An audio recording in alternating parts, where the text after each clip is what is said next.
All right, I'm gonna take you guys behind the scenes and share a little bit about entrepreneurship and some of the struggles that I experience in just a moment. But first, you're gonna see we are redoing my office, so there are books everywhere. Books are taking over my life. All right. Almost every single week, someone comments on an Instagram post of mine or on a YouTube video or a TikTok, and they say, it must be easy to build a business if you don't have depression or anxiety. I want to share a little bit of the behind the scenes of what it's like to build a business, be an entrepreneur, a mom of 3, while having depression and anxiety.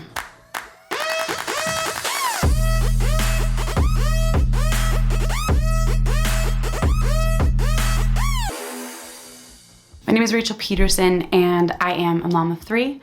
I own 2 businesses that do 7 figures, and I actively work through depression and anxiety every single day. I'm going to share with you guys a little bit of what that looks like, how it shows up for me, some of the ways that I personally have learned to cope, some of the healing strategies that have supported me, things that have made it better, things that have made it worse, and some of the things that I personally just find to be really, really helpful. Now, please keep in mind that nothing that I'm going to share with you is meant to be advice for anyone else. If something that I share happens to help you, awesome.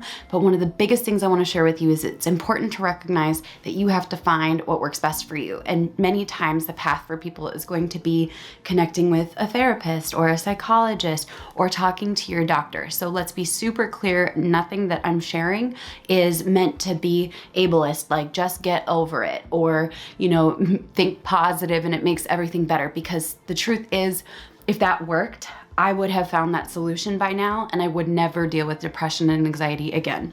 While it can be helpful in some situations, keep in mind that we're all super different and we all have different triggers and things that help us to manage or cope with anxiety and or depression. Now, the first thing that I want to share with you guys is that oftentimes people will make the assumption that I don't deal with anxiety or depression because I have some pretty strong coping mechanisms in place. I've learned how to manage it at a pretty high level. So while there have been seasons of my life where it's taken me down for a little bit or cut me from playing bigger or full out, there are a lot of coping mechanisms that I have discovered that are super, super helpful. Yes, there have been seasons of my life where I have been on medication and that has been helpful in some seasons. For me, that has not been the most helpful thing. And so I recommend recognizing what helps you to manage it, what helps you to cope with it. For me, one of the first things that is really helpful is to have a basic list of daily commitments and priorities that no matter how I'm feeling are going to be helpful. So even though it may seem like I show up every single day, there are days that are like A++ awesome days where I knock it out of the park and we move the needle forward quite a bit. The days where I wake up and I don't feel so great, and you can't really plan for those. I have this kind of like base level of commitments, so I don't have to push myself to the limits on those bad days. And by the way, I usually call them like bad days, and I just try to manage that bad day. And usually one bad day doesn't become 2 if I can actually give myself grace. So it's kind of funny because taking a break, resting, stepping away from the computer, all of those things are actually super helpful for managing the number of bad days that I'm going to experience in a row. But I have had periods where the bad days have lasted for a couple of weeks. So having that basic level of commitments and the things that I'm going to get done that at least, prevent us from moving backwards in our business has been super helpful. Sometimes people ask, like, how long have I been dealing with anxiety or depression? In my case, I've been dealing with both since I was about 11 years old.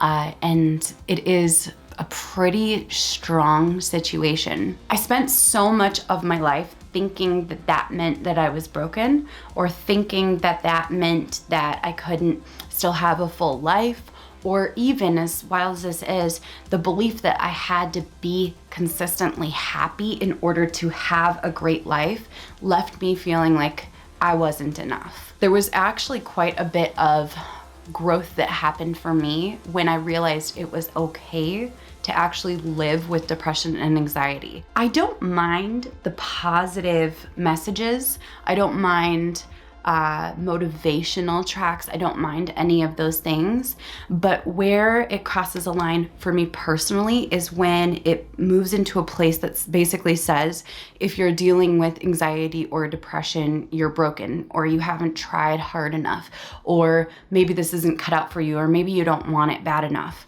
Trust me when I say I've tried every single trick in the book. I've tried every coping mechanism. I've read a bajillion books about anxiety, depression, brain rewiring.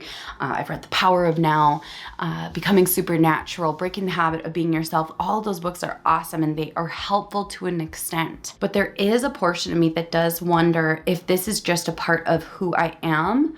And when I start to accept that that is a part of how my brain works, it actually brings me to a better space, a place of acceptance and a place of creating systems around that just being a part of my life. Now, I have a ton of people in my life that don't deal with depression and don't deal with anxiety. And one of the tougher things is realizing that they don't know what that feels like. They've never experienced it, or they've only had situational depression. And so oftentimes I recognize that there is not an understanding or a grace. And so I have to have extra understanding and extra grace for myself and for the people around me, because it isn't something we are raised to understand how to deal with. As it stands right now, I usually have about one bad day a week or one bad day every 2 weeks. There are certain behaviors that can trigger more bad days, and I'll talk about those in a moment, but please do remember that this is my experience and that's not universal for everyone. And after I share the triggers for me, what creates more of those bad days, I'm gonna share with you guys some of the things that help me to manage or cope with those bad days and help me to stay in a better space more often. Some of the triggers for me include eating tons of junk food. I'm not talking like eating a cookie or having some chips or having pizza for dinner. I'm talking about when I get into a really bingey space. If anything, actually, that feeling of desiring to binge for me is an indication that I'm being triggered into a bad day. When I find myself in a place where I'm like wanting to sit down and eat like 3 bags of chips or a dozen donuts, I have a good feeling that I should probably take a break and actually do something else. Like I have to break the routine that I'm in because I already kind of have a feeling of what the next day is gonna look like. Another trigger for me is being around people who are super doom and gloom and negative. I do have a belief that in many cases, it's my job to manage my own triggers, but I will say that I just don't like to be around people who are doom and gloom and super negative and constantly complaining, because that does trigger bad days for me. And not just like a bad day. It can trigger weeks of bad days. It can trigger a month of feeling just not like myself. So I do try to avoid being around people who are consistently doom and gloom. Another thing that really triggers bad days for me is to watch things that are super negative. And I'm not just talking about like sad movies or tragedy. If I watch too much like news or drama, or if I find myself wanting to learn a ton of conspiracies, I can find myself in a bad space for about a week. And so I, generally speaking, try to avoid that trigger, except in small doses. Ooh, and then this is a big one. Alcohol was one of my biggest triggers by far. And what was wild is I would literally turn to alcohol for years to numb the bad space, but that almost created like this shame cycle of fog and making worse decisions and then ending up in like a spiral. And so what's kind of wild is I thought that alcohol was like a medication for bad days, when the truth is it was actually creating and maintaining a spiral or a cycle of bad days. So for me, I've been sober now for over 6 years, and it's one of the better decisions that I've ever made, and it has helped me to have so many more good days. A great resource that I recommend is a book called This Naked Mind. Another book is called The Alcohol Experiment. Both are written by my friend Annie Grace, but she's helped millions of people to help kind of break some of the cycles in their life and almost become like sober curious, which is kind of cool, I think. Now, a couple things that have been the biggest helps for me in having more good days and managing / coping with my bad days, especially as an entrepreneur and a mom, include number 1, getting sober. Hands down for me, this was the biggest drastic shift in the overall mood thermometer. Number 2, having grace for myself when there's a bad day. I don't need to show up as super mom or super woman in business every single day, especially not when I'm having a bad day. And expecting yourself to show up as a 10 or a 15 out of 10 every single day isn't fair. So oftentimes I actually proactively will take my Fridays almost 100% off, because usually by the end of Friday, that starts to be a day where I'm like getting a little more worn down.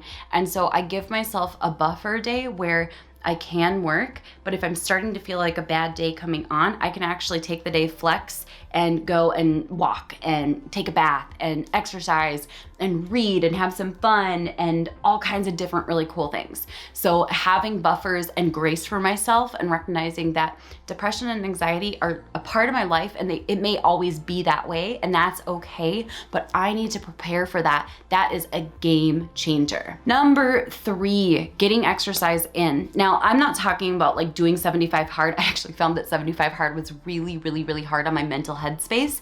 Instead, what I like to do is like go to the park with the kids and it kind of like walk around the park while they're playing, or read a book, listen to something really positive and encouraging, listen to some great music that I love. We'll sometimes even do these like challenges, like who can go down the slide the most number of times in a couple of minutes, and then we keep track of points, and it gets your blood racing and it gets everyone just kind of like laughing and having fun and feeling silly. So getting that activity in fun ways is a really good way for me to manage and cope and have more good days. Another bonus that's really fun is a game called Just Dance, and me and the kids will dance it out almost every single night, and it gets your blood pumping, it gets your heart pumping, it gets your brain cleared a little bit. It is amazingly fun, and there's some really good nostalgic hits in that game. A few other habits that have been super helpful for me include reading. I love to read, and I find positive books that encourage my mind to work in different ways. I even read these things that I call soul reads. For example, I'm looking at my soul reads right here. We've got The Power of Now by Eckhart Tolle, Love Yourself Like Your Life Depends on It by Ravikant. We've got Deepak Chopra over here, Big Magic by Elizabeth Gilbert. These books, like, they speak to your soul in a deep way, and there's not actionable steps. I love soul reads to just sit down, unwind, unplug from all of the pressure of life, and just let my soul kind of be fed a little bit. Being around positive people has been a game changer for me, improving my overall mood, the space that I'm in, and keeping out of a fog, as well as surrounding myself with positive quotes and phrases. Now, keep in mind that positive thoughts and positive intentions aren't always enough to transform like your brain chemistry, though some people say it is possible. If it were, I would have done it by now.